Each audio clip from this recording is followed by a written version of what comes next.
रुचि त्रिवेदी जी। राधा वल्लभ महाराज जी आपके चरणों में कोटि कोटि प्रणाम।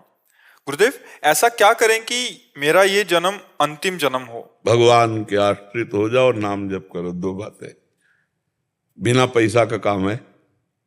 भगवान के अंदर से आश्रित हो जाओ और नाम जप करो। इस जन्म में निश्चित भगवत प्राप्ति। अकाट्य विनिश्चितम बदामिते नान्यथा वचांस में हरिम भजन्ते नरा भवसागर तरंति ते। खूब नाम जप करो और अंदर से भगवान के आश्रित हो जाओ। 1 रुपया नहीं लगा, भगवत प्राप्ति हो गई। किसका प्रश्न है? अंदर से भगवान के आश्रित हो जाओ, नाम जप करो बिल्कुल सरल भाषा में। और जो कर्तव्य कर्म कर रहे हो भगवान को समर्पित कर दो। बार बार शास्त्रों में वही बात आती है। अगर आज सत्संग जो सुना हो, भगवान पृथु जी अपनी प्रजा को समझा रहे हैं, शनकादि जी महाराज पृथु को उपदेश कर रहे हैं। सर्वलोक महेश्वर भगवान श्री हरि का निरंतर भजन, किसी की निंदा न करना, सहज में भगवत प्राप्ति हो जाएगी।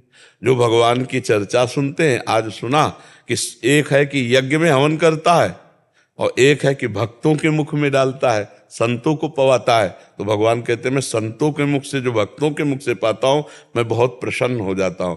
तो अगर हम बन जाए हमसे, वही हम कह रहे कि 4 रोटी में से 1 रोटी संत को पवा दिया। गृहस्थ में है, भगवान का नाम जप कर रहे, अपने परिवार का पोषण कर रहे हैं, भगवान उसी में प्रसन्न हो गए। देखो, अधर्म का अगर पैसा कमा के तो उसका कोई महत्व नहीं।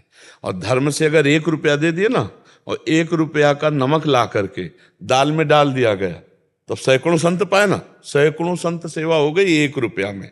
1 रुपया में बढ़िया सेवा हो गई। और बेईमानी करके गंदा पैसा आप दो और वो बुद्धि भ्रष्ट करे तो अपराध हो गया, संतों का भजन छूट जाएगा। तो गृहस्थी में अपने कर्तव्य का पालन करते हुए, भगवान के आश्रित होकर नाम जप करते हुए भगवत प्राप्ति सहज है। ये हम सब शास्त्रों की बात कह रहे हैं। भगवान की प्राप्ति के लिए इस जन्म में हमारा आखिरी जन्म हो, हर श्वास नाम जप करो और हृदय से भगवान के आश्रित हो जाओ, हो गया काम। अब फिर जीना है तो फिर कथा भागवत ये सब बिल्कुल सार बात है। राधा राधा राधा राधा और हे लाडली जू मैं आपकी, इसी से भगवत प्राप्ति हो जाएगी। भगवान संबंध देखते।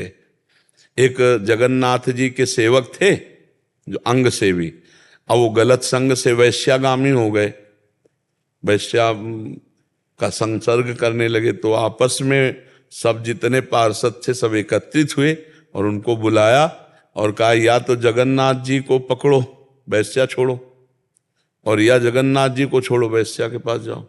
दोनों एक साथ नहीं हो सकते। उन्होंने कहा जगन्नाथ जी को हम छोड़ देते हैं। तो भगवान की लीला ऐसी।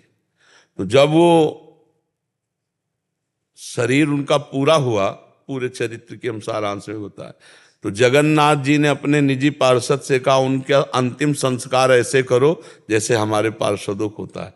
तो उनका प्रभु तो वैश्या का संग करके आपको छोड़ दिया था। तो बोले थे उनका स्वभाव है, छोड़ सकते, मेरा स्वभाव नहीं। मैंने एक बार जिसे स्वीकार कर लिया उसे छोड़ता नहीं। वो मेरा सेवक था, कहीं भी चला जाए उसका, ये भगवान का उसी स्वभाव से हम लोग कहते हैं कि भगवान का आश्रय ले लो और नाम जप करो, भगवान कल्याण कर देंगे। मन वचन कर्म से एक से भी भगवान से जुड़ जाए तो भगवान उसका कल्याण कर देते हैं।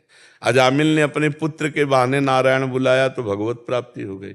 हम जानबूझकर नारायण नारायण बुलाएंगे तो भगवत प्राप्ति नहीं हो जाएगी। राम राम हरि हरि हरि तो और सब मंगल होने लगता है। भगवान का नाम जप करने से सब मंगल, सब कुछ सहने की सामर्थ्य आ जाती है। भगवान से जुड़ना मंगल भवन अमंगलहारी, अमंगल का नाश हो जाता है जी।